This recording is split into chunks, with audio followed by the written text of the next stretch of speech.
Hey, this is GoneLego signing on for the first time in almost 10 years. Welcome back. Today we're going to be taking a look at the special edition LEGO idea set, The Ship in a Bottle. Now, the box says it's meant for ages 12 and up, so I'm almost 20. I'm kind of offended. Anyways, let's find out if this ship in this bottle is worth the buy.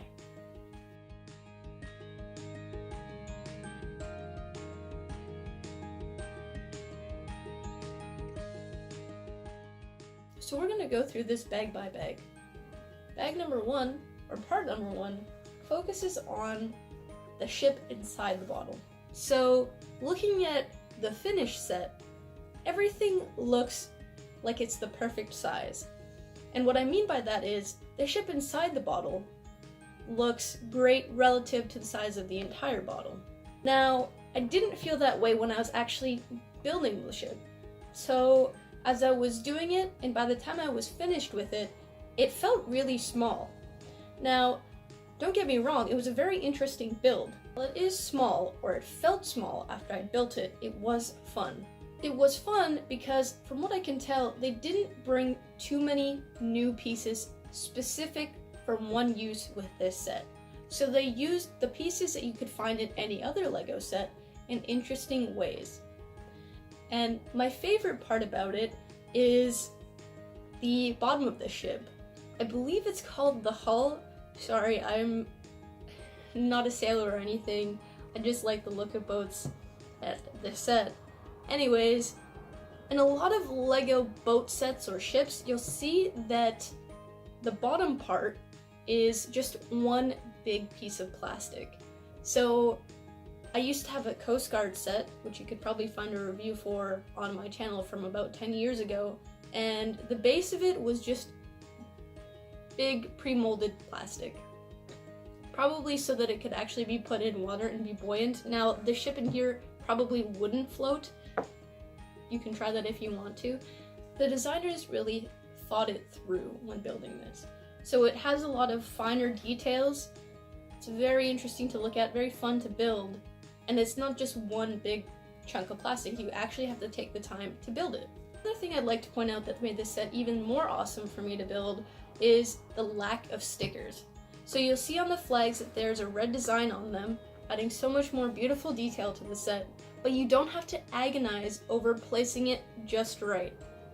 It comes on the piece already, so all you have to do is stick it together like you normally would any other LEGO set, not having to worry about whether it's on straight. It's just relaxing to not have to worry about alignment on the finer little details on those flags.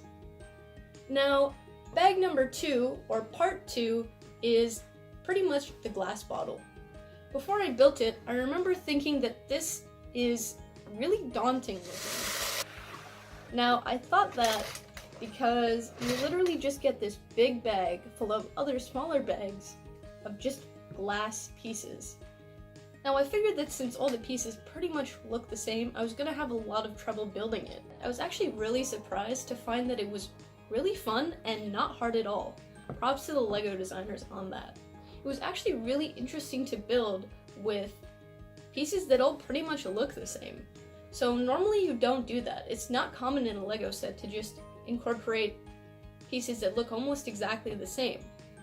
Now, if you take a look at the base of this bottle, so if you stand left right, this is the base. It's actually one of the most interesting parts of the build for me.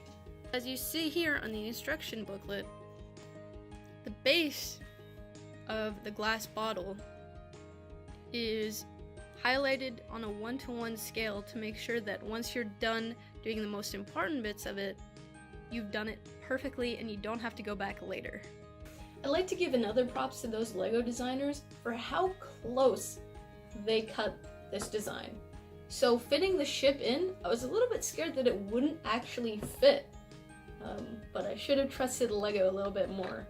So there's just a tiny amount of space between the top of this ship and this glass of the bottle. Again, props to those designers.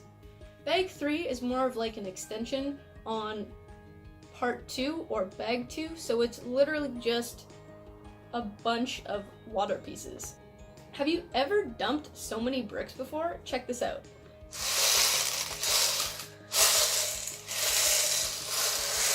There is so much fake water in this bottle. 284 pieces to be exact. Or at least that's what the pamphlet told me. It feels like when you're dumping the bags for part 3 in the glass that you shouldn't be doing it. Like, it feels weird to just dump a bunch of Lego pieces somewhere. But it's actually a lot more fun and enjoyable just because it has that sort of forbidden feeling and you know you're actually supposed to be doing it. So, part 4, bag 4, the end of the set. So that's this part. The base which holds up the glass ship. Now, the exterior of this part of the set is obviously brown to keep up with the look of the set and keep everything aesthetically pleasing. But during the build, you get to use a lot of colorful pieces, which I thought was another aspect that added to the fun. It always kind of blows my mind to think about the people who came up with this stuff. Especially having seen the way they did it, I couldn't wrap my head around building something like this. Now, during the build, I started to notice a lot of details that I hadn't when I was buying the set. So I thought all there really was to this set was the ship in this bottle, and this was just an extra part that was necessary to hold it up and finish the design. What I didn't realize at the time of buying it was all this other cool stuff. So in the center, you see a compass. This is probably the most fun part for me to build. It's just a beautiful add-on. Then you have 2 globes, also cool. As you can see from my background here, I have lots of maps and I like maps. So the compass and the globes were really interesting to me. So if you're somebody who's interested in travel, the world, various forms of travel and history, this would be a great, interesting set for you.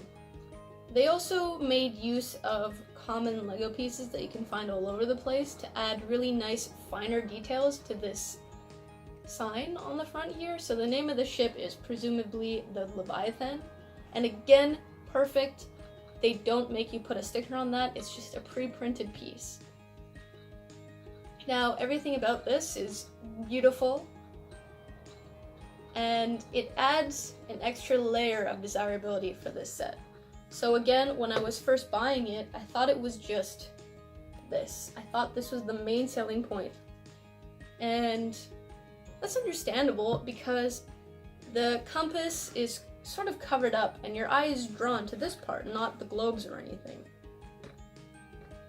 But if you were like me, unsure of whether or not to buy this set because it just kind of seems maybe like it's not worth the price, once I was done building this set, I would definitely say that it was a good investment.